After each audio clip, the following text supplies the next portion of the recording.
स्वागत है आप सभी का मेरे channel NS Hindi novel story पर। अच्छा लगे टू लाइक कमेंट सब्सक्राइब जरूर। चय 141 अनटाइटल्ड चैप्टर।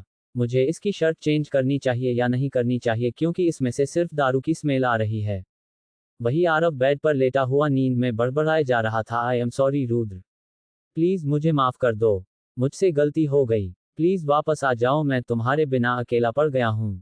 न जाने वह क्या क्या नींद में बड़बड़ाए जा रहा था। ये देखकर रोहित अपने आप से कहता है, मुझे लगता है इसे अभी के लिए इसके हाल पर छोड़ देना चाहिए। इतना कहकर रोहित आरव को वहीं छोड़कर अपने रूम में सोने के लिए चला जाता है। वहीं दूसरी ओर रुद्र अपने अपार्टमेंट में पहुंचता है और सीधा अपनी बेडरूम में जाकर बेड पर लेट जाता है। उसने सुबह से खाना नहीं खाया, फिर भी उसे भूख नहीं लग रही थी, क्योंकि आज उसका खाने का मन नहीं था। उसके दिमाग में आज जो कुछ हुआ था वही सब चल रहा था। उसके दिमाग में बार बार ख्याल आ रहा था कि आरव कैसा होगा, आखिर वह उसे कैसे समझाएं। रुद्र से किसी भी रूप में हो, लेकिन वह किसी भी रूप में आरव की नफरत सहन नहीं कर सकता था, और इस वक्त आरव उसकी शक्ल नहीं देखना चाहता था। ये बात रुद्र को काफी ज्यादा खटक रही थी और कुछ भी करके इसका सॉल्यूशन निकालना चाहता था। यही सोचते हुए उसे नींद आ जाती है। अगले दिन क्यारा सुबह जल्दी उठकर तैयार हो जाती हैं और ऑफिस के लिए निकल जाती है। वह जल्द से जल्द कंपनी पहुंचाना चाहती थी ताकि वह आरव को देख सके। कंपनी पहुंचने के बाद वह सबसे पहले ट्रेनिंग एरिया में जाती है। ट्रेनिंग स्टूडियो सभी आर्टिस्ट को ट्रेन किया जाता था ताकि वह आगे जाकर एक अच्छे आर्टिस्ट बन सके। उन्हें डांस, इंटरव्यू, एक्टिंग, सिंगिंग सभी के लिए ट्रेन किया जाता था। क्यारा आरव को ढूंढने लगती है, लेकिन उसे आरव कहीं भी नहीं मिलता है। फिर वह स्टाफ से पूछता है। स्टाफ से पूछने के बाद उसे पता चलता है कि आरव आज कंपनी आया ही नहीं था। उसे एहसास होता है कि कर आरव ने कुछ ज्यादा ही पी ली होगी, शायद इसलिए अभी तक उसके आंख भी नहीं खुली होगी। इसका मतलब मुझे उसका इंतजार करना होगा। वहीं दूसरी ओर रोहित के घर पर रोहित कॉफी बना रहा था। कॉफी बनाने के बाद उसे कॉफी में कप में सर्व करके वह गेस्ट रूम में लेकर जाता है, जहां पर आरव सो रहा था। रोहित कॉफी टेबल पर रखता है और आरव को उठाते हुए कहता है, आरव अपनी आंखें खोलो, सुबह हो चुकी है। कई बार रोहित के बोलने पर आ रहा हूं। अपनी आंखें खोलता उसके सर में काफी ज्यादा दर्द हो रहा था। अपना सर पड़ते हुए आप पेड़ पर बैठ जाता है और हल्की आंखें खोलकर इधर उधर देखना पड़ता है। उसके सामने रोहित खड़ा हुआ था। मैं कहाँ हूँ इस वक्त? अपनी आंखें पूरी खोलकर देखो, तुम इस समय मेरे घर में और मेरे रूम में सो रहे हो।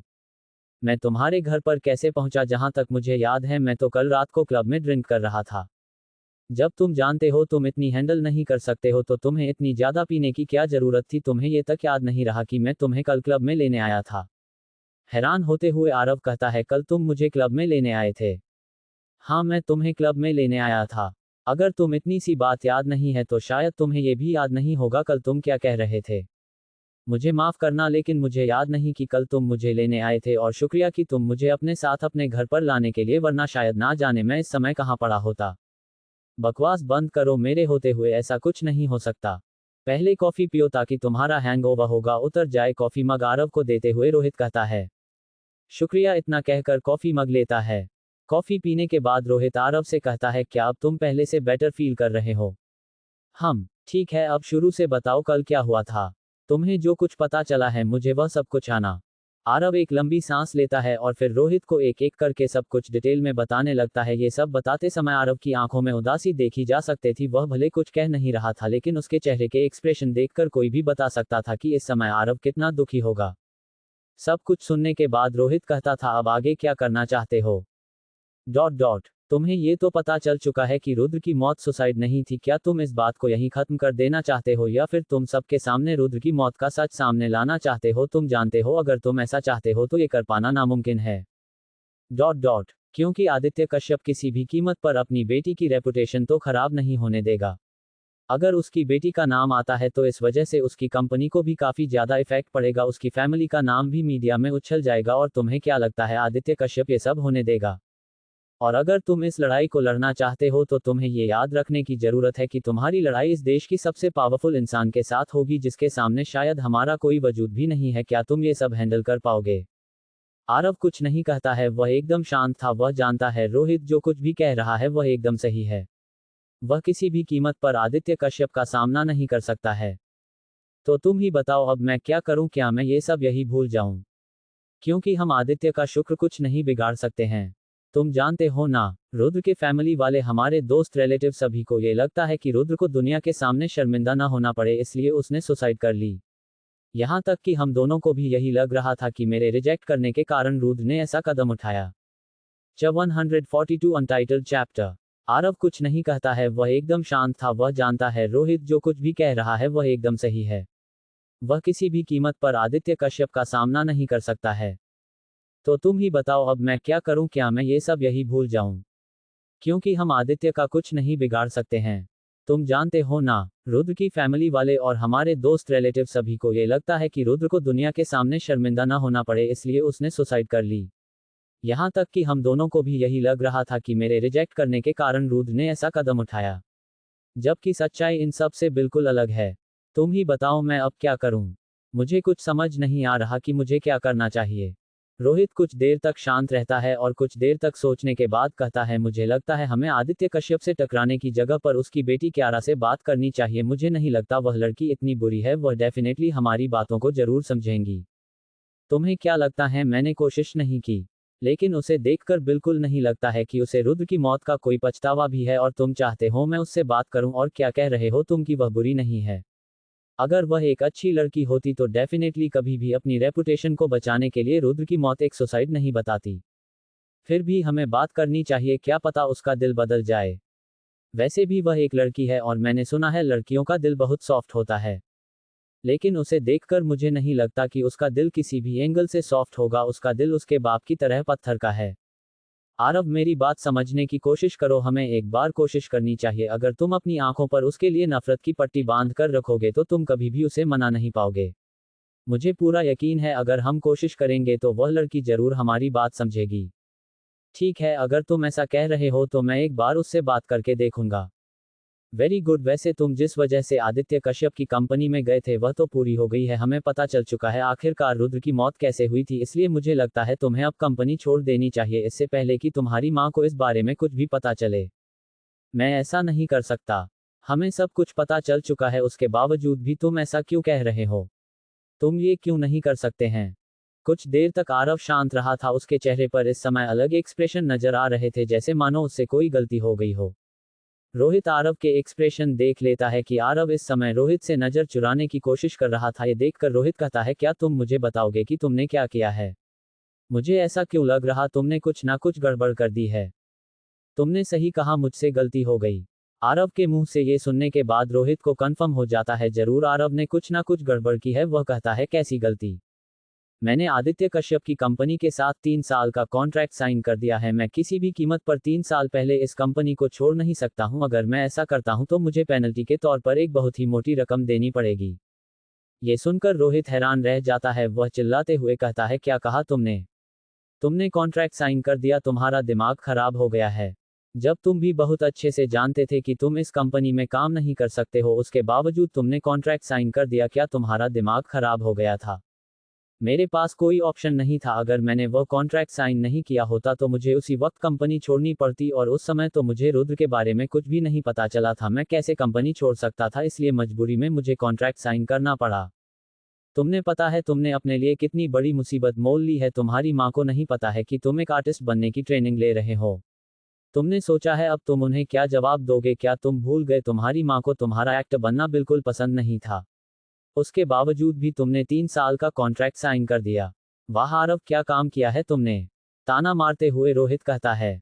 प्लीज रोहित, ऐसा मत कहो। मैं जानता हूं मैंने बहुत बड़ी गलती कर दी है। मुझे किसी भी कीमत पर कॉन्ट्रैक्ट साइन नहीं करना चाहिए था, लेकिन मैंने अब कर दिया है और हम कुछ नहीं कर सकते। अगर हमें इससे बाहर निकलना होगा तो हमें पेनल्टी देनी होगी, और पेनल्टी देने के लिए हमारे पास इतने पैसे नहीं है। तुम्हें सब कुछ पता था, उसके बावजूद भी तुमने इतनी बड़ी गलती की।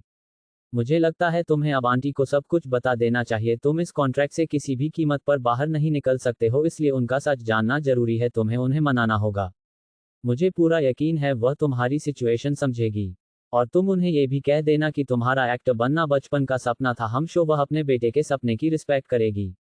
तुम सही कह रहे हो, मुझे सही मौका देखकर मॉम को सब कुछ बता देना चाहिए। शायद वह मेरी सिचुएशन समझ जाए। योजक चिन्ह, योजक चिन्ह, योजक चिन्ह। आरव पूरे दिन कंपनी नहीं पहुंचता है। ये देखकर क्यारा परेशान थी। वह आरव से बात करना चाहते थे, लेकिन आरव आज कंपनी नहीं पहुंचा था, इसलिए क्यारा शाम के समय कंपनी से बाहर निकलती है। लेकिन जैसे वह गाड़ी में बैठ रही थी उसे निखिल मिल जाता है। निखिल जैसे ही क्यारा को देखा है वह उसके पास आता है और हेलो कहता है। अचानक से निखिल के सामने आने से रुद्र को याद नहीं आता कि यह कौन है। उसने निखिल को सिर्फ फोटो में देखा था, वह पहली बार उसे सामने से देख रहा था, इसलिए उसे एक पल के लिए याद नहीं आता है कि यह कौन है। इसलिए रुद्र कहता है, तुम कौन हो, क्या मैं तुम जानता हूँ। जैसे ही निखिल ये सुनता है तो वह हैरान रह जाता है, क्योंकि ऐसा कभी नहीं हो सकता था कि क्यारा उसे नहीं पहचाना। आखिरकार निखिल उसका पहला प्यार है और कोई भी इंसान अपने पहले प्यार को ऐसे कैसे कह सकता है कि वह उसे जानता तक नहीं है। ऐसा तो नहीं हो सकता। निखिल सोचता है कहीं क्यारा उसे इग्नोर करने की कोशिश तो नहीं कर रही है, शायद इसलिए उसे ना पहचानने का नाटक कर रही होगी। 143 अनटाइटल्ड चैप्टर। अचानक से निखिल के सामने आने से रुद्र को याद नहीं आता कि यह कौन है। उसने निखिल को सिर्फ फोटो में देखा था, वह पहली बार उसे सामने से देख रहा था, इसलिए उसे एक पल के लिए याद नहीं आता है कि यह कौन है। इसलिए रुद्र कहता है, तुम कौन हो, क्या मैं तुम जानता हूँ। जैसे ही निखिल ये सुनता है तो वह हैरान रह जाता है, क्योंकि ऐसा कभी नहीं हो सकता था कि क्यारा उसे नहीं पहचाना। आखिरकार निखिल उसका पहला प्यार है और कोई भी इंसान अपने पहले प्यार को ऐसे कैसे कह सकता है कि वह उसे जानता तक नहीं है। ऐसा तो नहीं हो सकता। निखिल सोचता है कहीं क्यारा उसे इग्नोर करने की कोशिश तो नहीं कर रही है, शायद इसलिए उसे ना पहचानने का नाटक कर रही होगी। निखिल कहता है, क्यारा क्या कह रही हो, क्या तुम मुझे जानती तक नहीं हो। मैंने तुम्हारे साथ जो किया था उसके लिए मैं काफी शर्मिंदा हूं, लेकिन इसका मतलब तो नहीं कि तुम मुझे जानने से ही इनकार कर दो। सवाल पूछते हुए निखिल एकटक क्यारा की ओर देख रहा था। क्यारा के चेहरे पर अजीब से एक्सप्रेशन नजर आने लगे थे। वह कहती है, मुझे माफ करना लेकिन मैं तुम्हें नहीं जानती। क्यारा, तुम ऐसा कैसे कह सकते हो। मैं निखिल आहूजा, तुमने मुझे पूरी कॉलेज के सामने प्रपोज किया था। तुमने कहा था कि तुम मुझसे प्यार करती थी, शादी करना चाहती थी, लेकिन आज तुम मुझे पहचान तक नहीं रही हो। जैसे ही रुद्र यह सुनता है कि उसके सामने खड़ा लड़का कोई और नहीं निखिल आहूजा है, तो उसे वह सब कुछ याद आने लगता है जो उसने आज से पहले निखिल के बारे में सुना था। क्यारा ने निखिल की वजह से ही सुसाइड की थी। निखिल क्यारा का पहला प्यार था। क्यारा तो निखिल से इतना प्यार करती थी कि उसके लिए अपनी जान तक दे दी। चेहरे पर एक तिरछी मुस्कान लाते हुए रुद्र कहता है, निखिल आहूजा, क्या तुम भूल गए हो तुम मेरी जिंदगी कैसे काला सच हो जिसे मुझे इस जिंदगी में याद नहीं रखना चाहिए। उसके बावजूद तुम चाहते हो कि मैं तुम्हें याद रखूं। ठीक है, तुम मुझे बताओ कि मुझे तुम्हारे बारे में क्या याद रखना चाहिए, कि तुमने किस तरह मुझे पूरी कॉलेज के सामने मुझे बेइज्जत किया था, किस तरह से तुम्हारे भाई ने मुझे कई बार पूरी कॉलेज के सामने बेइज्जत किया।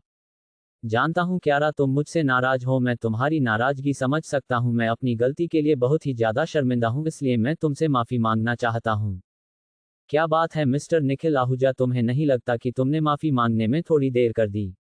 निखिल जैसे ही क्यारा का जवाब सुनता है वह समझ जाता है कि क्यारा पहले जैसी बिल्कुल नहीं है। वह उसके अंदर के बदलाव को देखकर हैरान था। वह सोच रहा था कि यह वह लड़की नहीं है जिस लड़की ने उसे प्रपोज किया था। उस समय क्यारा काफी मासूम लग रही थी, लेकिन आज उसके चेहरे पर मासूमियत कहीं भी झलक नहीं रही है। उसके चेहरे पर उस समय एक प्यारी सी मुस्कान थी जिसे देखकर कोई भी इंसान पहली नजर में ही क्यारा के प्यार में पागल हो सकता था, लेकिन आज क्यारा की मुस्कान को देखकर वह मासूमियत बिल्कुल नजर नहीं आ रही थी। उसके मुस्कान को देखकर कोई भी नॉर्मल इंसान डर सकता था। आई एम सॉरी, मैं जानता हूं मैंने माफी मांगने में देर कर दी, लेकिन मुझे अपनी गलती का एहसास काफी देर से हुआ। और तुम्हारे और अखिल के बीच में जो भी हुआ उसके लिए भी मैं तुमसे माफी मांगता हूं। निखिल आहूजा, तुमने कभी भी अपने भाई को नहीं रोका और आज तुम उसकी गलती के लिए मुझसे माफी मांग रहे हो। और वैसे भी मेरी वजह से तुम्हारे भाई की जो हालत हुई थी उसके बाद भी तुम मुझसे माफी कैसे मांग सकते हो। तुम्हें देखकर लगता नहीं कि तुम इतने अच्छे इंसान हो, कि तुम अपने भाई को मारने वाले इंसान को इतनी आसानी से माफ कर सकते हो। ये सब सुनकर निखिल सोचने लगता है कि अब उसे आगे क्या कहना चाहिए। क्यारा उसे जो कुछ भी कह रही थी उसमें कुछ भी गलत नहीं था। आखिर कोई भी इंसान अपने भाई को मारने वाले इंसान को इतनी आसानी से माफ कैसे कर सकते हैं। लेकिन निखिल क्यारा को कैसे बताता है कि उसके और उसके डैड के साथ क्या हुआ था। इस समय निखिल कुछ भी करके क्यारा की गुड लिस्ट में आना जाता था। उसके लिए उसे क्यारा के सामने कितनी भी माफी मांगना पड़े उसे इस बात से फर्क नहीं पड़ता था। प्लीज क्यारा, मेरी बात समझने की कोशिश करो, मैं सच में अपनी गलती के लिए शर्मिंदा हूं। मैं अखिल की ओर से भी तुमसे माफी मांगने को तैयार हूं। क्या तुम मुझे माफ करके एक नई शुरुआत नहीं कर सकती हो? क्या हम दोस्त नहीं बन सकते हैं? मैं सिर्फ अपनी गलती सुधारना चाहता हूं, क्या तुम मुझे एक मौका नहीं दे सकती हो? निखिल आहूजा, क्या तुम सच में एक नई शुरुआत करना चाहते हो? तुम इस बारे में सोच भी कैसे सकते हो? मुझे समझ नहीं आ रहा तुम्हें मुझसे आखिर ऐसा क्या चाहिए जिसके लिए तुम मुझसे दोस्ती करने के लिए इतने मरे जा रहे हो। ऐसा क्या हुआ जिसकी वजह से निखिल आहूजा पूरी तरह से बदल गया? ऐसा कुछ नहीं है, बस मुझे अपनी गलती में पछतावा है। निखिल आहूजा, क्या तुम्हें इस बारे में कुछ पता है कि तुम्हारे बाप ने मुझे मारने के लिए आदमी भेजे थे? जैसे ही निखिल ये सुनता है उसके चेहरे का रंग उड़ने लगता है, वह घबराने लगता है। वह इस बारे में अच्छे से जानता था, उसे पता था उसके डैड ने क्यारा को मारने के लिए आदमी भेजे थे और वह सारे आदमी मारे जा चुके थे और डार्क ईगल ने उसे उसके डैड को धमकी भी दी थी। इसी वजह से निखिल इस समय क्यारा से दोस्ती करने की कोशिश कर रहा था। वह सोचने लगता है क्या क्यारा को इस बारे में कुछ पता कि वह सारे आदमी मारे जा चुके हैं, डार्क ईगल ने उसे और उसके डैड को धमकी दिए हैं, क्या उसे इस बारे में उससे पूछना चाहिए। 144 अनटाइटल्ड चैप्टर। ऐसा कुछ नहीं है, बस मुझे अपनी गलती में पछतावा है। निखिल आहूजा, क्या तुम्हें इस बारे में कुछ पता है कि तुम्हारे बाप ने मुझे मारने के लिए आदमी भेजे थे?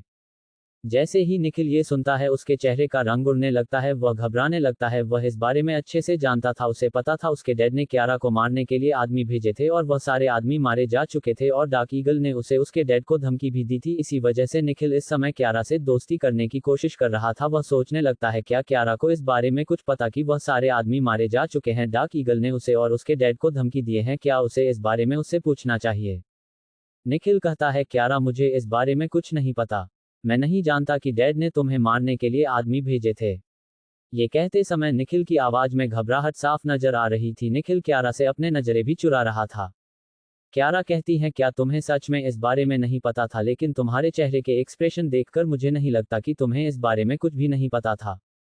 मेरा विश्वास करो, मैं सच कह रहा हूँ। निखिल क्यारा को विश्वास दिलाने की बहुत कोशिश कर रहा था, लेकिन क्यारा उसकी किसी भी बात को सुनने को तैयार नहीं थी। उसे निखिल की किसी भी बात पर कोई भी यकीन नहीं था। रुद्र किसी भी इंसान की शक्ल देखकर बता सकता था कि वह सच कह रहा है या झूठ कह रहा है। इंसान को परखना रुद्र को अच्छे से आता था और इस समय निखिल की माफी उसे झूठी लग रही थी। उसे निखिल की किसी भी बात यकीन नहीं हो रहा था। रुद्र की अंतरात्मा उससे कह रही थी कि निखिल के साथ कुछ ना कुछ ऐसा जरूर हुआ है जिसकी वजह से वह ये नाटक कर रहा है, वरना कोई भी इंसान अचानक से कैसे बदल सकता है। निखिल आहूजा, मुझे नहीं पता तुम्हारे साथ ऐसा क्या हुआ है जिसकी वजह से तुम मुझसे दोस्ती करना चाहते हो, मुझसे नजदीकियां बढ़ाना चाहते हो। लेकिन मैं तुम्हें ये बताना चाहता हूं कि तुम्हारी माफी मांगने के तरीके में बिल्कुल भी सच्चाई नजर नहीं आ रही। बल्कि मुझे तुम्हारी आंखों में सिर्फ डर नजर आ रहा है। ऐसी कौन सी चीज है जो तुम्हें इस समय डरा रही है? कहीं ऐसा तो नहीं कोई तुम्हारी जान लेना चाहता हो? रुद्र ने यह बात ऐसे ही कह दी थी, लेकिन निखिल को ये सुनकर ऐसा लग रहा था जैसे क्यारा को डार्क ईगल के बारे में सब कुछ पता है। उसे कंफर्म हो गया था क्यारा का जरूर डार्क ईगल के साथ कोई ना कोई कनेक्शन है, वरना क्यारा कभी भी ऐसा नहीं कहती। इसलिए निखिल क्यारा से साफ साफ पूछ लेना चाहता था। वह कहता है ठीक है क्यारा, अगर तुम्हें मेरी बातों पर यकीन नहीं हो रहा तो कोई बात नहीं, मैं तुमसे सच में दोस्ती करना चाहता था। लेकिन तुमने सही पहचाना, तुमसे दोस्ती करने की एक और वजह भी है। देखा, मुझे लगा ही था तुम बिना किसी मतलब के मेरा रास्ता नहीं रोकोगे। तुम्हें मेरे सामने ही दोस्ती हाथ बढ़ाने का नाटक नहीं करना चाहिए था। अब खुलकर बताओ, मेरे पास आने की तुम्हारी क्या वजह है? मैं तुमसे पहले भी कहा, फिर से कह रहा हूं, मैं तुमसे कोई दोस्ती का नाटक नहीं कर रहा था। मैं सच में तुम्हारी और दोस्ती का हाथ बढ़ा रहा था। लेकिन अगर तुम्हें मुझ पर यकीन नहीं तो कोई बात नहीं है, लेकिन क्या तुम मुझे एक बात बता सकती हो कि तुम्हारा डार्क ईगल के साथ क्या कनेक्शन है? रुद्र ने ये नाम पहले कभी नहीं सुना था। रुद्र कहता है डार्क ईगल ये कौन है? निखिल कहता है क्यारा, तुम ऐसे नाटक क्यों कर रहे हो जैसे तुमने इसका नाम पहले कभी नहीं सुना। मुझे नहीं पता तुम किस बारे में बात कर रही हो। मैं किसी डार्क ईगल को नहीं जानती। मैंने ये नाम तुम्हारे मुंह से पहली बार सुनाए है। क्यारा के मुंह से ये सुनकर निखिल हैरान हो जाता। उसे क्यारा की बात पर विश्वास नहीं हो रहा था। फिर दोबारा कंफर्म करने के लिए कहता है क्या तुम सच में डार्क ईगल के बारे में कुछ नहीं जानती और तुम्हारा उनसे कोई कनेक्शन नहीं है? मैंने कहा ना, मुझे इस बारे में कुछ नहीं पता। अगर तुम्हें विश्वास करना है तो करो, वरना मत करो। अगर तुम्हारा उनके साथ कोई कनेक्शन नहीं है तो डार्क ईगल तुम्हारी सेफ्टी क्यों कर रहे हैं? निखिल की बात पूरी हो पाती उससे पहले उसका फोन कॉल बजने लगता है। जैसे ही वह फोन कॉल देखता है, कॉलर आईडी पर उसके डैड का नाम आ रहा था। वह आगे कुछ कहना चाहता था, लेकिन अपने डैड का कॉल देखकर उसे लगता है उसके डैड किसी जरूरी काम से उसे कॉल किया होगा, इसलिए वह पहले कॉल अटेंड करता है। क्यारा से कहता है क्यार, प्लीज 1 मिनट रुकना, मेरा ये कॉल अटेंड करना बहुत जरूरी है। क्यारा, हम। अनिल आहूजा कहता है कहाँ हो तुम इस वक्त? निखिल अनिल को बताना नहीं चाहता था कि वह क्यारा के साथ है, इसलिए बहाना बनाते हुए कहता है डैड, मैं अभी एक फ्रेंड के साथ हूँ, आपको मुझसे कुछ काम था। झूठ मत बोलो, तुम इस समय किसी फ्रेंड के साथ नहीं हो बल्कि उसी लड़की क्यारा के साथ हो। अपने डैड के मुंह से बात सुनकर हैरान था। वह कहता है आपको कैसे पता मैं इस समय क्यारा के साथ हूँ? मुझे इस बारे में कैसे पता चला? इस बात को छोड़ो, क्या तुम मुझे ये बताओगे तुम उस लड़की से बात क्या कर रहे हो? डैड, मैं इस समय क्यारा का डार्क ईगल के साथ कनेक्शन जानने की कोशिश कर रहा हूँ। मैं जानना चाहता हूँ उन दोनों में आखिरकार कनेक्शन क्या है, इसलिए मैं उससे बात कर रहा हूँ। तुम्हें इसमें कुछ जानने की कोई जरूरत नहीं है, तुम जल्द से जल्द उस लड़की से दूर हो जाओ। अगर तुम उस लड़की के आसपास भी भटकोगे तो वह तुम्हें मार डालेंगे। और तुम जानना चाहते हो मुझे इस बारे में कैसे पता चला, क्योंकि डार्क ईगल के आदमी तुम पर नजर रखे हुए हैं, उन्होंने मुझे कॉल करके तुम्हारे बारे में बताया था। इसलिए जल्दी से जल्द वहां से निकले। निखिल अनिल आहूजा के बात सुनकर घबरा जाता है। वह फोन डिस्कनेक्ट करता है और क्यारा के पास जाता है और उसे कहता है, आई एम सॉरी क्यारा, मैंने तुम्हारा टाइम खराब किया, मुझे इस वक्त किसी काम से जाना होगा, हम फिर और कभी मिलेंगे, और मैंने तुम्हें जो भी कहा प्लीज उस बारे में भूल जाना। इतना कहकर निखिल वहां से बिना क्यारा का जवाब सुने चला जाता है। क्यारा निखिल का अचानक ऐसा रिएक्शन समझ नहीं पाई। 145 अनटाइटल्ड चैप्टर। तुम्हें इसमें कुछ जानने की कोई जरूरत नहीं है, तुम जल्द से जल्द उस लड़की से दूर हो जाओ। अगर तुम उस लड़की के आसपास भी भटकोगे तो वह तुम्हें मार डालेंगे। और तुम जानना चाहते हो मुझे इस बारे में कैसे पता चला, क्योंकि डार्क ईगल के आदमी तुम पर नजर रखे हुए हैं, उन्होंने मुझे कॉल करके तुम्हारे बारे में बताया था। इसलिए जल्दी से जल्द वहां से निकले। निखिल अनिल आहूजा के बात सुनकर घबरा जाता है। वह फोन डिस्कनेक्ट करता है और क्यारा के पास जाता है और उसे कहता है, आई एम सॉरी क्यारा, मैंने तुम्हारा टाइम खराब किया, मुझे इस वक्त किसी काम से जाना होगा, हम फिर और कभी मिलेंगे, और मैंने तुम्हें जो भी कहा प्लीज उस बारे में भूल जाना। इतना कहकर निखिल वहां से बिना क्यारा का जवाब सुने चला जाता है। क्यारा निखिल का अचानक ऐसा रिएक्शन समझ नहीं पा रही थी। निखिल बिना कुछ कहे वहां से निकल गया था। जाते समय क्यारा को निखिल के चेहरे पर घबराहट साफ नजर आ रही थी। क्यारा को इस समय ऐसा लग रहा था कि निखिल किसी प्रॉब्लम में है। लेकिन ऐसा क्या हुआ होगा जिसकी वजह से उसे अचानक से यहां से जाना पड़ा। क्यारा सोचने लगती है कि निखिल उससे कुछ कह रहा था। उसकी सुई एक नाम पर आकर टिक जाती है, डार्क ईगल।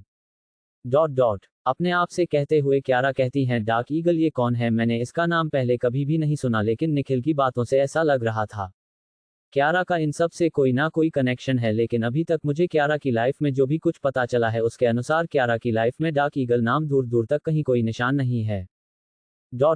आखिर अब ये डार्क ईगल है क्या चीज जिसके बारे में निखिल बात कर रहा था, लेकिन बात करते करते रुक गया और उसने एक बात और कही थी कि डार्क ईगल मेरी सेफ्टी कर रही है, इसका मतलब डार्क ईगल कोई ऑर्गेनाइजेशन है। भले ही डार्क ईगल कुछ भी हो, मुझे इस बारे में एक बार पता लगाना चाहिए। क्या पता सच में क्यारा का इस ऑर्गेनाइजेशन से कोई ना कोई गहरा संबंध हो जिसके बारे में मुझे कुछ पता नहीं है। लेकिन अभी के लिए मुझे किसी डार्क ईगल के बारे में नहीं सोच रहा है, मुझे इस समय आरव के बारे में सोचना है। इतना कहकर अपनी गाड़ी लेता है और वहां से निकल जाता है।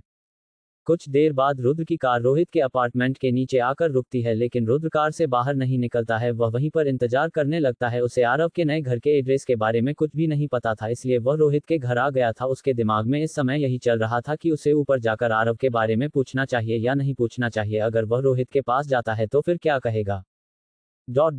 आखिर उसे आरव से बात क्या करनी है। इस समय रुद्रा रोहित के लिए बिल्कुल अनजान था, न जाने आरव ने रोहित को उसके बारे में क्या डिस्क्राइब किया होगा। रुद्र के दिमाग में इस समय अलग अलग ख्याल आ रहे थे। अपने आप से कहते हुए रुद्र कहता है, मैंने अपनी जिंदगी में कभी भी यह सोचा नहीं था कि मेरी लाइफ में कभी भी एक ऐसा पल आएगा जब मैं अपने ही दोस्त रोहित के घर जाने से कतराऊंगा। मुझे अपने ही दोस्त के घर जाने में शर्मिंदगी महसूस हो रही है। अब मुझे क्या करना चाहिए, मुझे कुछ भी समझ नहीं आ रहा है। तभी कार की विंडो पर खटखटाहट की आवाज होती है। आवाज को सुनकर रुद्र विंडो की ओर देखता है और अपने विंडो को नीचे करता है। सामने सिक्योरिटी गार्ड खड़ा हुआ था। ये रोहित की बिल्डिंग का सिक्योरिटी गार्ड था जो रुद्र की गाड़ी को वहां खड़ा हुआ देखकर उसके पास आया था, क्योंकि काफी देर से रुद्र की कार वहीं खड़ी थी और उस कार से कोई भी बाहर नहीं आ रहा था, इसलिए सिक्योरिटी गार्ड वहां पर आ जाता है। कार की विंडो नीचे होती है। सिक्योरिटी गार्ड कहता है, आपने अपनी गाड़ी यहाँ पर क्यों खड़ी कर रखी है, आप कौन हैं? क्या आपको इस बिल्डिंग में किसी से मिलना है? और आपको किसी से मिलना नहीं है तो आप अपनी कार यहाँ पर खड़ी नहीं रख सकते हैं, आपको अपने कार यहाँ से हटाने पड़ेगी। सिक्योरिटी गार्ड से रुद्र कहता है, आई एम सॉरी, मुझे माफ करना, लेकिन मैं यहाँ पर किसी से मिलने के लिए आया था। एक्चुअली मेरा दोस्त इसी अपार्टमेंट में रहता है, इसलिए मैं उससे यहाँ मिलने आया था। लेकिन तुम अपनी कार से बाहर नहीं उतर रही थी। अगर तुम्हें किसी से मिलना है तो तुम अंदर जा सकती हो, पहले अपनी कार पार्किंग में लगा दो। रुद्र मुस्कुराते हुए सिक्योरिटी गार्ड से कहता है, ठीक है। अब रुद्र के पास कोई ऑप्शन नहीं था, उसे अपनी कार से उतरकर रोहित के अपार्टमेंट जाना ही होगा। वह एक लंबी सांस लेता है और अपनी कार को पार्किंग में लगाकर अपार्टमेंट में जाने लगता है। तभी सिक्योरिटी गार्ड कहता है, तुम्हें जाने से पहले रजिस्टर में साइन करना होगा और पहले बताना होगा तुम किसके घर जा रही हो। रुद्र सिक्योरिटी गार्ड की बात मानकर रजिस्टर में अपना साइन करता है और कहता है, मैं रोहित के घर जा रहा हूँ। ओ, तो तुम रोहित साहब से मिलने आए हो। लेकिन रोहित साहब इस समय घर पर नहीं है, वह कुछ देर पहले ही अपने दोस्त के साथ घर से बाहर निकल गए थे। इसलिए तुम्हारा बिल्डिंग में जाना बेकार होगा क्योंकि वह तुम्हें वहां नहीं मिलेंगे। इस समय उनके दरवाजे पर लॉक लगा होगा। क्या इस समय घर पर नहीं है? हाँ, रुद्र अपने मन में कहता है, यानी कि रोहित और आरव दोनों इस समय साथ है और घर से बाहर है। इसका मतलब मैं अभी आरव से नहीं मिल सकता, मुझे और इंतजार करना होगा। रुद्र का फोन कॉल बजाता है। 146 अनटाइटल्ड चैप्टर। क्या इस समय घर पर नहीं है? हाँ, रुद्र अपने मन में कहता है, यानी कि रोहित और आरव दोनों इस समय साथ है और घर से बाहर है। इसका मतलब मैं अभी आरव से नहीं मिल सकता, मुझे और इंतजार करना होगा। रुद्र का फोन कॉल बजाता है। कॉलर आईडी पर राजीव का नाम लिखा हुआ आ रहा था। राजीव का फोन अटेंड करते हुए रुद्र कहता है, कहिए, कुछ काम था? तुम्हें इस समय ऑफिस में होना चाहिए लेकिन तुम हो कि बाहर भटक रही हो। मैंने बताया था कि मैं किसी काम से बाहर जा रही हूं, अगर आपको कुछ काम है तो प्लीज मुझे बताइए। अभी इसी वक्त कंपनी पहुंचो, आदित्य सर तुमसे मिलना चाहते हैं। लेकिन उन्हें मुझसे इस समय क्या काम है? अगर तुम ऑफिस आओगी तो तुम्हें सब कुछ पता चल जाएगा, मैं तुम्हें फोन पर कुछ नहीं बता सकता। इतना कहकर राजीव फोन कट कर देता है। फोन की ओर देखते हुए रुद्र कहता है, क्या यह एक दिन भी आराम से नहीं बैठ सकता? न जाने अब कौन सी मुसीबत मेरे सर पर डालने वाला है। इतना कहकर रुद्र अपनी कार की ओर जाता है और वहां से निकल जाता है। कुछ देर बाद आदित्य कश्यप के केबिन में आदित्य कश्यप अपने चेयर पर बैठा हुआ था और उसके बगल में राजीव एक फाइल लिए हुए खड़ा हुआ था और आदित्य को डिस्क्राइब कर रहा था और उसके सामने आरव बैठा हुआ था। आरव को पता नहीं था उसे इस समय क्यों बुलाया गया, लेकिन उसे कहीं ना कहीं थोड़ा बहुत अंदाजा था, शायद उसे यहाँ पर कॉन्ट्रैक्ट के सिलसिले में बुलाया गया है। आरव इस समय अपने मन में सोच रहा था कि उसे कॉन्ट्रैक्ट कैंसिल करने के बारे में कहना चाहिए या नहीं। एक लंबी सांस लेते हुए, थोड़ी हिम्मत जुटाते हुए आरव कहता है, आदित्य सर मुझे आपसे कुछ कहना था। आदित्य अपनी फाइल से नजरें हटाते हुए आरव की ओर देखते हुए कहता है, कहो क्या कहना है? क्या हम कॉन्ट्रैक्ट? आरव आगे कुछ कह पाता उससे पहले दरवाजे पर नॉक होती है। आवाज सुनकर आदित्य दरवाजे पर खड़े व्यक्ति को अंदर आने के लिए कहता है। क्यारा अंदर आती है। उसकी नजरें इस समय आदित्य की ओर थी। उसने आरव की ओर देखा नहीं था क्योंकि आरव उसकी ओर पीठ करके बैठा हुआ था। आपने मुझे बुलाया था? जैसे आरव क्यारा की आवाज सुनता है, वह उसकी आवाज को पहचान जाता है। उसके हाथों की मुट्ठियां कस जाती है। क्यारा की आवाज सुनकर आरव को वह सब कुछ याद आने लगता है जो पिछले 2 दिन में हुआ था। उसे क्यारा पर गुस्सा आने लगता है, लेकिन अपने आप को वह कंट्रोल करता और अपने चेहरे पर कोई भी एक्सप्रेशन नजर नहीं आने देता है। हाँ, मुझे तुमसे कुछ बात करनी थी, आदित्य कश्यप कहता है। बोलिए, क्या कहना था आपको? मैंने तुम्हें पहले बता दिया था तुम्हारे आगे का काम क्या होने वाला है, इसलिए मैं तुम्हें आरव के सामने सब कुछ क्लियर कर देना चाहता हूं क्योंकि आज से तुम दोनों साथ में काम करने वाले हो। आरव का नाम सुनते ही क्यारा आरव की ओर देखती है। ना चाहते हुए भी वह इस समय क्यारा अपनी नजर आरव से नहीं मिल पा रही थी, इसलिए एक पल देखने के बाद अगले ही पल प्यार अपनी नजरें आरोन से हटा लेती है। आदित्य आरव से कहता है, आरव आज से तुम क्यारा के साथ काम करोगे। क्यारा तुम्हारी मैनेजर होगी। तुम्हारे आने वाले सारे प्रोजेक्ट्स को क्यारा ही हैंडल करेगी और तुम उसी की परमिशन से आगे के किसी भी प्रोजेक्ट को साइन करोगे। अब से तुम अपनी एक नई जर्नी स्टार्ट करने वाले और अब तुम अपने फ्लैट को छोड़कर आर्यन के साथ रहोगे क्योंकि क्यारा तुम्हारे साथ आर्यन की भी मैनेजर है। मुझे यकीन है तुम्हें इसमें कोई प्रॉब्लम नहीं होगी। आरव जैसे ही आदित्य की बातें सुनता है, उसको एक झटका लगता है कि उसे अब क्यारा के साथ काम करना पड़ेगा। वह जिस लड़की की शक्ल नहीं देखना चाहता था, आज से उसे उसके अंडर में काम करना पड़ेगा। क्यारा उसकी मैनेजर कैसे बन सकती है? आरव अपने मन में कहता है, मैं तो यहाँ पर कॉन्ट्रैक्ट कैंसिल करने के बात कर रहा था, लेकिन यहाँ पर तो दूसरा ही बम फूट गया। क्या करूं मैं अब? मैं तो यहाँ पर दूसरी मुसीबत में फंस गया। रोहित एकदम से कह रहा था, मैंने कॉन्ट्रैक्ट साइन करके अपने पैरों पर कुल्हाड़ी मार दी। जब आदित्य ये सब कह रहा था, रुद्र की नजर आरव पर टिकी हुई थी। वह आरव का रिएक्शन देखना चाहता था। आरव को देखकर उसे समझ आ रहा था, जरूर आरव इस फैसले से खुश नहीं है। आखिरकार खुश हो भी कैसे सकता है किसी बंदे को अगर उस इंसान के साथ काम करने का मौका मिले जिस इंसान से शायद वह दुनिया में सबसे ज्यादा नफरत करता है, तो कोई भी इंसान खुश कैसे हो सकता है? रुद्र आदित्य कश्यप से कहता है, लेकिन इसे आर्यन के साथ रहने की क्या जरूरत है? मुझे लगता है यह अपने फ्लैट में ही ठीक है। मैं ये सब तुम्हारा काम आसान करने के लिए कह रहा हूँ। तुम आर्यन के साथ उसी अपार्टमेंट पर रहती हो, अगर आरव भी वही रहेगा तो तुम्हें उससे मिलने में कोई तकलीफ नहीं होगी, तुम जब चाहो उसे मिल सकती हो। फिर तुम्हें उसके वहां पर रहने में प्रॉब्लम क्या है? रुद्र अपने मन में कहता है, यही तो सबसे बड़ी प्रॉब्लम है कि अब मुझे सुबह शाम आरव का चेहरा देखना पड़ेगा। लेकिन ये बात मैं आदित्य कश्यप को कैसे समझाऊं, इसलिए ना चाहते हुए भी उसे आदित्य कश्यप की बात माननी पड़ती है। राजीव कहता है, आरव आई होप तुम्हें इन सब से कोई प्रॉब्लम नहीं होगी। आरव कहना चाहता था लेकिन फिर वह चुप रहता है। आरव कहता है, ठीक है, मुझे इसमें कोई प्रॉब्लम नहीं है। रुद्र आरव के जवाब से सेटिस्फाई नहीं था, इसलिए वह कहता है, क्या तुम्हें सच में कोई प्रॉब्लम नहीं है?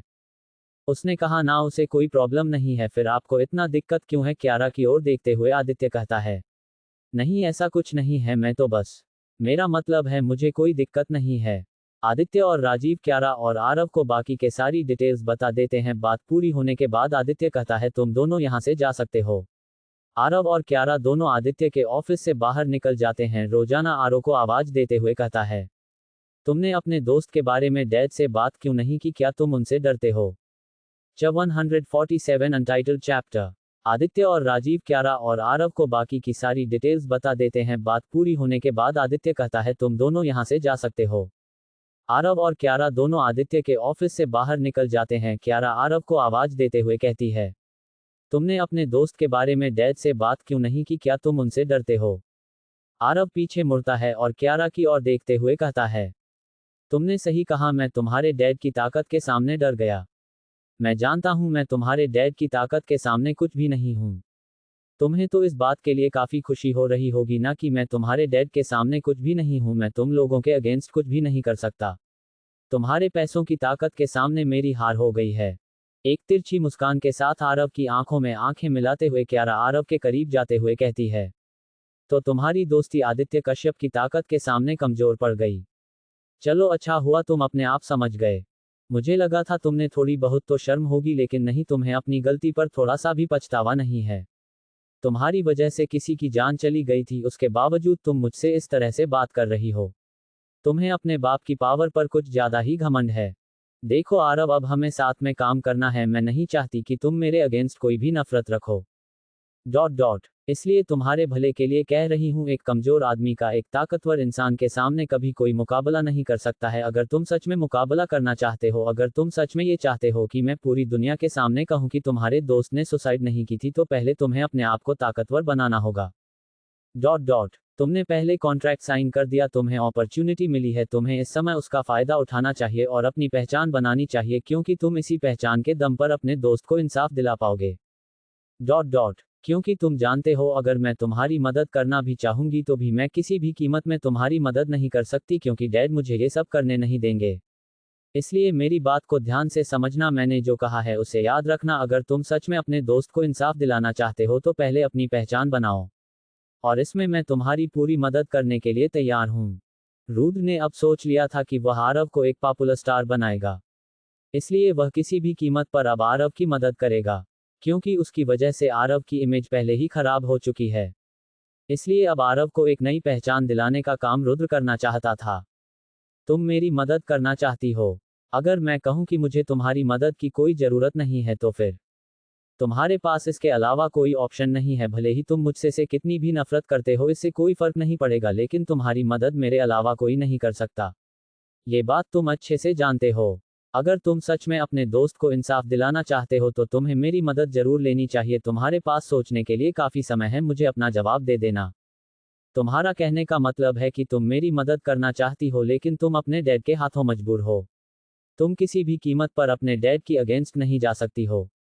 तुमने सही समझा। अगर यह बात सामने आ जाती है कि मैं क्यारा कश्यप हूं और मैंने सुसाइड करने की कोशिश की थी और मेरे कारण एक लड़के की जान गई, अगर यह न्यूज़ बाहर आती है तो चारों तरफ ये न्यूज़ हेडलाइन बन जाएगी, जिसके कारण कश्यप फैमिली की रेपुटेशन के साथ कंपनी के शेयर्स को भी नुकसान पहुंचेगा, और इसके कारण मेरी पूरी फैमिली में मेरे लिए मुसीबत और बढ़ सकती है।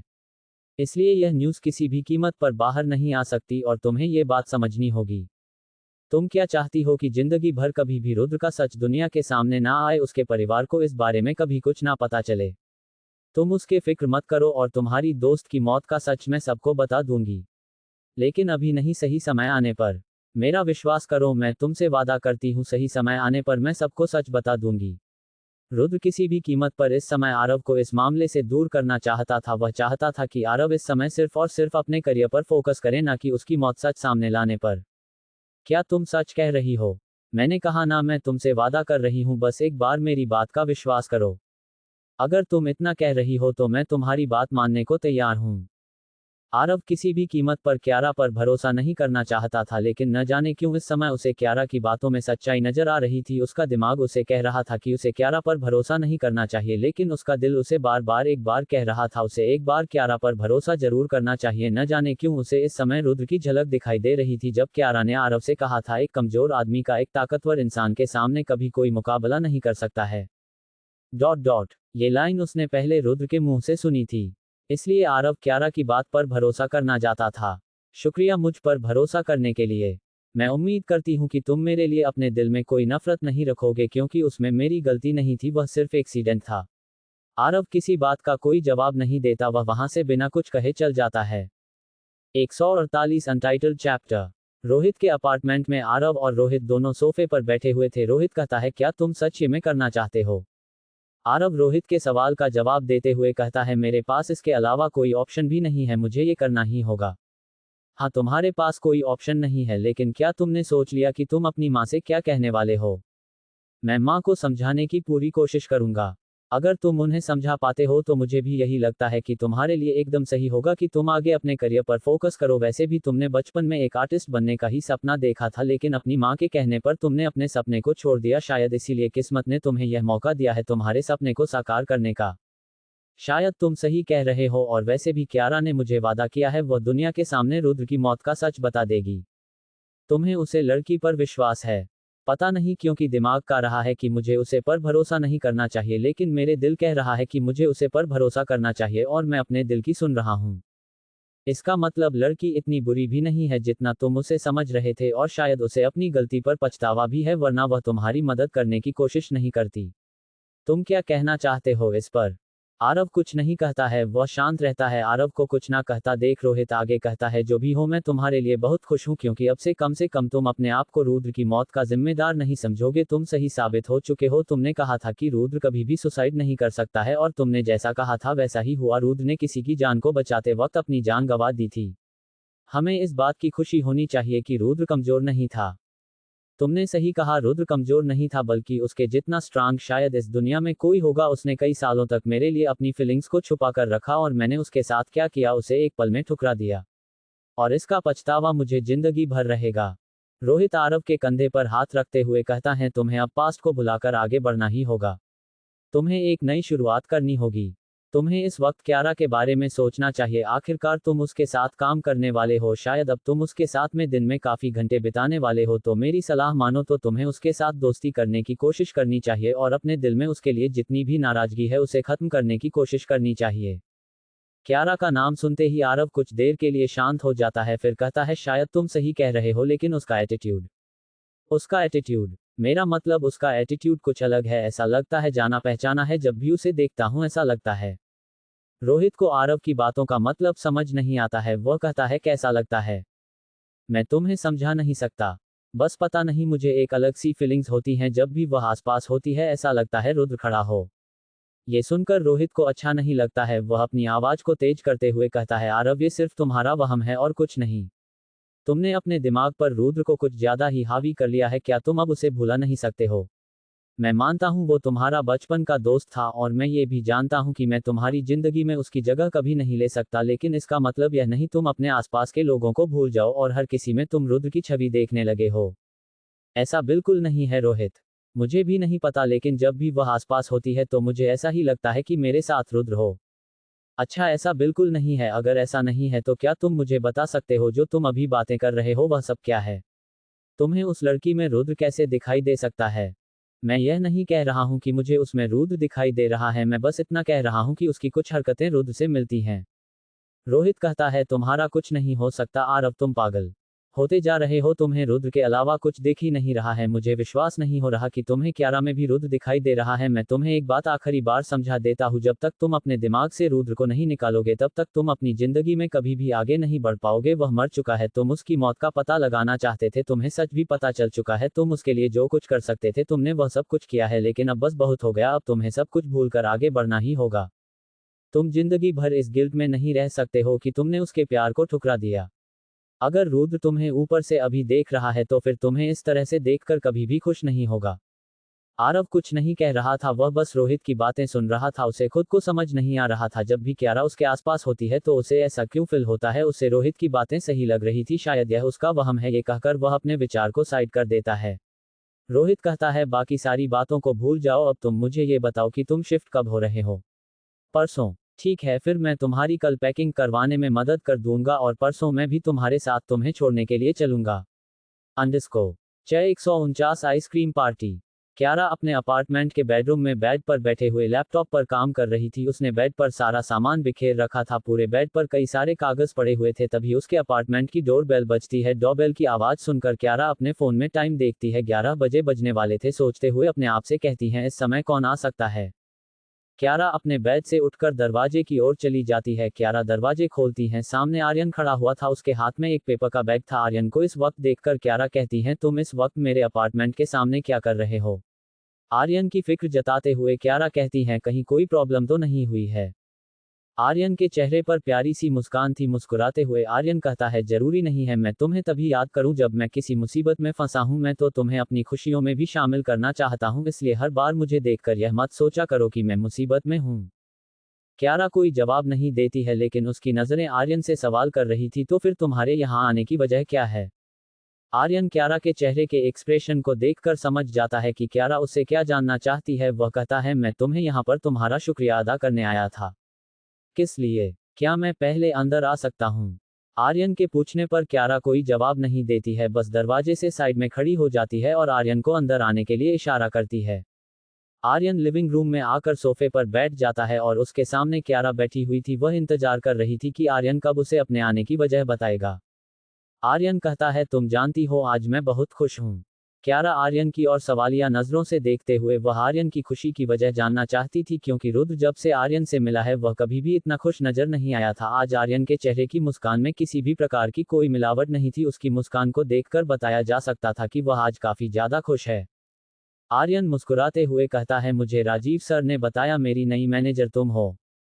आर्यन आगे कुछ कह पाता उससे पहले ही क्यारा उसको बीच में रोकते हुए कहती है, मुझे माफ करना, मैंने तुम्हारी ओर से भी डिसीजन ले लिया था क्योंकि वह सिचुएशन ही ऐसी थी, लेकिन फिर भी मुझे तुमसे एक बात पूछना चाहिए था कि तुम मेरे साथ काम करना भी चाहते हो या नहीं।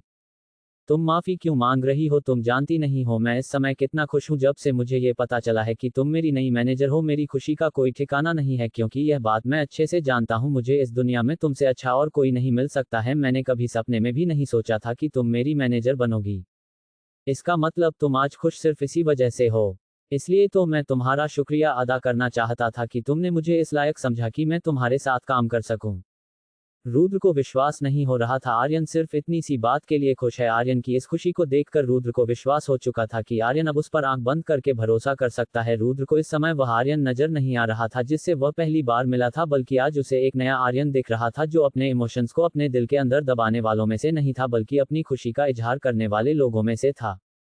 क्यारा कहती है, मुझे खुशी, तुम्हें इस बात से कोई एतराज नहीं है। क्यारा की नज़र पेपर बैग पर जाती है। क्यारा की नज़रों को आर्यन देख लेता है कि उसकी नज़रें इस समय पेपर बैग पर है। आर्यन पेपर बैग में से एक डब्बा निकालकर टेबल पर रख देता है, वह आइसक्रीम का डब्बा था। आर्यन कहता है, तुमने खाना तो खा लिया होगा, इसलिए मैं तुम्हारे लिए कोई स्वीट डिश नहीं ला सकता था, इसलिए मैं आइसक्रीम लेकर आया हूँ। मुझे नहीं पता कि तुम्हें कौन सा फ्लेवर पसंद है, इसलिए मैं अपना फेवरेट फ्लेवर लेकर आ गया। उम्मीद करता हूँ तुम्हें चॉकलेट फ्लेवर पसंद होगा। हाँ, मुझे पसंद है। रुद्र को चॉकलेट पसंद नहीं था, लेकिन आरव को चॉकलेट फ्लेवर काफी पसंद है, इसलिए रुद्र हर बार आरव के साथ चॉकलेट फ्लेवर खा लेता था और धीरे धीरे रुद्र की चॉकलेट फ्लेवर आइसक्रीम खाने की आदत हो गई। आइसक्रीम का डब्बा अपने हाथ में लेते हुए क्यारा कहती है, हम दोनों के लिए सर्व कर देती हूँ। क्यारा के हाथ से डब्बा अपने हाथ में लेते हुए आर्यन कहता है, इसकी जरूरत नहीं है, मैं कर दूंगा, तुम बस मुझे किचन का रास्ता बता दो। रुद्र आर्यन को फोर्स नहीं करता, वह उसे किचन का रास्ता बता देता है। आर्यन सोफे से उठकर किचन की ओर चला जाता है। रुद्र को आज आर्यन एकदम अलग लग रहा है। आर्यन जब भी उसके सामने आता था हमेशा थोड़ा सा नर्वस फील करता था, वह कभी भी अपनी बात खुलकर नहीं रखता था, वह भरोसा करने से भी डरता था, लेकिन आज उसे देखकर ऐसा लग रहा है उसे किसी भी प्रकार की कोई भी हिचक नहीं है, वह जैसा है वैसा बर्ताव कर सकता था। ये देखकर रुद्र को काफी ज्यादा खुशी हो रही थी, लेकिन उसके चेहरे पर एक्सप्रेशन नजर नहीं आ रहे थे। कुछ देर बाद 2 बाउल में आर्यन आइसक्रीम लेकर आता है, वह एक बाउल क्यारा को देता है और दूसरे से खुद खाने लगते हैं। आर्यन और क्यारा एक दूसरे से कई सारी बातें करते हैं। क्यारा आर्यन से उसके फ्यूचर प्रोजेक्ट को लेकर भी डिस्कशन करती है। लगभग 12 बजे तक वे एक दूसरे से बातें करते रहते हैं। लगभग 1 घंटे तक बातें करने के बाद आर्यन अपने अपार्टमेंट में चला जाता है। इसी तरह से कुछ दिन बीत जाते हैं। आरव आर्यन के अपार्टमेंट में शिफ्ट हो चुका था और रुद्र इस समय काफी ज्यादा बिजी था, क्योंकि उसे आरव और आर्यन दोनों के आने वाले प्रोजेक्ट को चुनना था। वह उन दोनों के लिए ऐसे प्रोजेक्ट चुनना चाहता था जो उनके लिए काफी ज्यादा फायदेमंद साबित हो, ना कि वह उनके लिए एक ऐसा कैरेक्टर चुने जिस कैरेक्टर की वजह से उनकी इमेज बनने से पहले ही बिगड़ जाए। इसके लिए उसे बहुत रिसर्च करनी पड़ रही थी। इसी बीच में क्या रखा रिजल्ट आ जाता है, VH 150 topper of the college.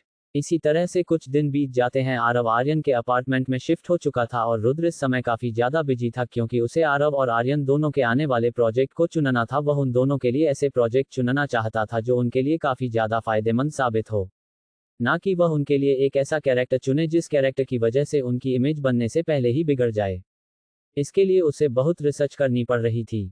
इसी बीच में क्यारा का रिजल्ट आ जाता है। रुद्र को इस बात की कोई फिक्र नहीं थी उसका रिजल्ट कैसा आने वाला है, क्योंकि उसे पूरा यकीन था वह इस बार आसानी से पास हो जाएगा। इंपीरियल कॉलेज में नोटिस बोर्ड के सामने सभी स्टूडेंट्स के लिए सभी स्टूडेंट्स लिस्ट में अपना नाम देख रहे थे।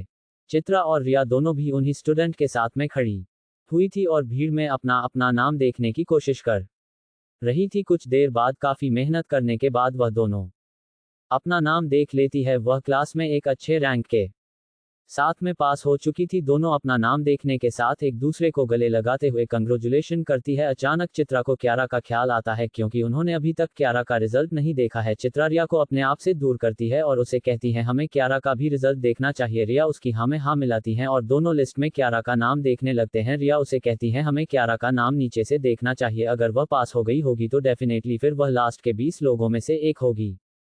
चित्रा रिया की बात मान जाती है। लास्ट 20 स्टूडेंट में क्यारा का नाम नहीं था, उसका नाम अन्य स्टूडेंट्स में नहीं है। रिया उदास होते हुए कहती हैं इसका मतलब क्यारा इस बार भी फेल हो गई। चित्रा कोई भी रिएक्शन दे पाती उसी वक्त पीछे से एक आवाज आती है, क्या तुम दोनों अपनी उसी फ्रेंड की बात कर रही हो जिसके लिए तुम दोनों मुझसे मदद लेना चाहती थी। रिया और चित्रा दोनों उस आवाज की ओर देखते, वह इंसान कोई और नहीं उनका सीनियर गौरव था। गौरव मुस्कुराते हुए कहता है उसी का नाम देख रहे हो तो तुम्हें लिस्ट में एक बार और उसका नाम देखना चाहिए, लेकिन इस बार तुम्हें उसका नाम नीचे से नहीं बल्कि ऊपर से देखना चाहिए। उन दोनों को समझ नहीं आता है गौरव क्या कहना चाहता था, लेकिन फिर भी वह दोनों गौरव की बात मानते हुए लिस्ट को एक बार फिर से चेक करते हैं, लेकिन इस बात का लिस्ट को ऊपर से चेक करते हैं, लेकिन उन्हें ज्यादा तकलीफ नहीं होती है, क्योंकि इस बार पहले नंबर पर ही उन दोनों को क्यारा का नाम दिख जाता है। इसका मतलब क्यारा की रैंक पूरे कॉलेज में नंबर 1 थी। ये देखकर उन दोनों को 440 बोलकर झटका लगता है। उन दोनों का अपनी आंखों पर विश्वास नहीं हो रहा था कि वह जो देख रही है वह क्या सच में सच है या कोई सपना। यह कोई सपना नहीं है। ये चेक करने के लिए रिया चित्रा को अपने हाथों से चुट्टी काट देती है, जिसके कारण चित्रा को दर्द होता है। चिल्लाते हुए कहती है क्या कर रही हो रिया, मुझे क्यों काट रही हो? मैं सिर्फ चेक करना चाहती थी कि सपना है या सच है। तुम्हें दर्द हो रहा है मतलब ये हकीकत है। अगर तुम्हें यही चेक करना ना था क्या तुम अपने आप को काट नहीं सकती थी? मुझे दर्द हो रहा है। तुम अपने दर्द को छोड़ो, एक बार लिस्ट को देखो। क्यारा ने सच में पूरी कॉलेज में टॉप किया है, लेकिन ऐसा कैसे हो सकता है? चित्रा मुस्कुराते हुए कहते हैं ये बहुत अच्छी बात है, मुझे यकीन था अगर मेहनत करेगी तो वह डेफिनेटली अच्छा कर सकती है, और उसने देखो कितना अच्छा किया है। अच्छी बात तो है, लेकिन मुझे अभी भी अपनी आंखों को विश्वास नहीं हो रहा। गौरव कहता है अब मुझे समझ आ गया तुम्हारे दोस्त को आखिर मेरी मदद की जरूरत क्यों नहीं थी, क्योंकि वह खुद इतनी काबिल है तो उसे किसी और की मदद की क्या जरूरत होगी। इतना कहकर गौरव वहां से निकल जाता है। वहीं दूसरी ओर रुद्र इस समय कश्यप मेंशन में था। राज कश्यप ने आज पूरी फैमिली को लंच पर इनवाइट किया था। रुद्र की क्यारा की फैमिली के साथ पहली मुलाकात भी एक ऐसे ही लंच पर हुई थी। रुद्र ने लाइट ब्लू कलर की कैजुअल ड्रेस और अपने बालों को खुला कर रखा था। वह इस ड्रेस में काफी ज्यादा ब्यूटीफुल लग रहा था। कांच में देखते हुए रुद्र कहता है क्यारा भले ही तुम्हारे अंदर दिमाग ना हो, लेकिन फिर भी भगवान ने तुम्हें बहुत सुंदर बनाया है। कोई भी इंसान तुम्हें पहली बार देखते ही तुम्हें अपना दिल देने के लिए तैयार हो जाएगा। रुद्र शुरू से ही अपने लुक के साथ काफी ज्यादा ऑब्सेस्ड रहता था। उसे अपने लुक को लेकर अपने आप पर प्राउड होता था। शुरू से ही लड़के लड़कियां सब उसको देखकर जेलस फील करते थे। क्यारा के साथ में कुछ ऐसा ही था, वह काफी ज्यादा गुड लुकिंग थी, इसलिए कई लड़कियां उससे काफी ज्यादा जेलस फील करती थी। रुद्र और क्यारा में दोनों में बस यह एक ही सिमिलरिटी थी, अपने लुक के कारण दोनों ही भीड़ में सेंटर ऑफ अट्रैक्शन बन जाते थे। जहां रुद्र लोगों की नजरों पर कभी ध्यान नहीं देता था, वही क्यारा लोगों की नजरों से अनकंफर्टेबल फील करती थी। अचानक से रुद्र के कानों में आवाज गूंजती है, बेवकूफ, तुझे किसने कहा कि मेरे अंदर दिमाग नहीं है? ये सुनकर रुद्र हैरान रह जाता है, उसे समझ नहीं आ रहा था यह आवाज कहां से आई। वह पूरे रूम में अपने आसपास देखने लगता है। पूरे रूम में देखने के बाद उसे कोई भी नजर नहीं आता है। वह सोचने लग जाता है आखिरकार आवाज किसकी थी। लेकिन तभी दरवाजे पर खटखटाहट होती है। क्या बेटा, तुम अंदर क्या कर रही हो? सब तुम्हारा नीचे इंतजार कर रहे हैं, दादाजी भी कुछ देर में आ जाएंगे, उनके आने से पहले नीचे आ जाओ। यह आवाज 11 की मां सावित्री की थी। बस 5 मिनट में मैं अभी आ रही हूँ। तुम्हारे पास सिर्फ 5 मिनट है, 5 मिनट से 1 मिनट भी ऊपर मत लगाना और जल्द से जल्द नीचे आ जाना। इतना कहकर सावित्री वहां से चली जाती है। रुद्र का ध्यान दोबारा उस आवाज पर जाता है, लेकिन जब उसे कोई रूम में नहीं दिखाई देता है और दोबारा कोई आवाज नहीं आती है तो वह अपने आप को तसल्ली देते हुए कहता है, यहाँ कोई नहीं, ये सिर्फ तुम्हारा वहम था। कांच में देखते हुए रुद्र कहता है, क्यारा, तुम्हारी माँ तुमसे बहुत प्यार करती है। मैं अपनी माँ से काफी ज्यादा दूर हूँ, लेकिन तुम्हारी माँ के रहते हुए मुझे कभी भी मेरी माँ की कमी महसूस नहीं हुई। तभी क्यारा के फोन में मैसेज की नोटिफिकेशन बेल बज रही थी। एक के बाद कई नोटिफिकेशन लगातार आए जा रही थी। रुद्र फोन चेक करता है। नोटिफिकेशन देखने के बाद रुद्र को रियलाइज होता है कि कॉलेज के चैट बॉक्स पर मैसेज की बाढ़ आ चुकी है। सभी लोग लगातार एक के बाद एक मैसेज करते। Subscribe my channel, like, comment, share. ...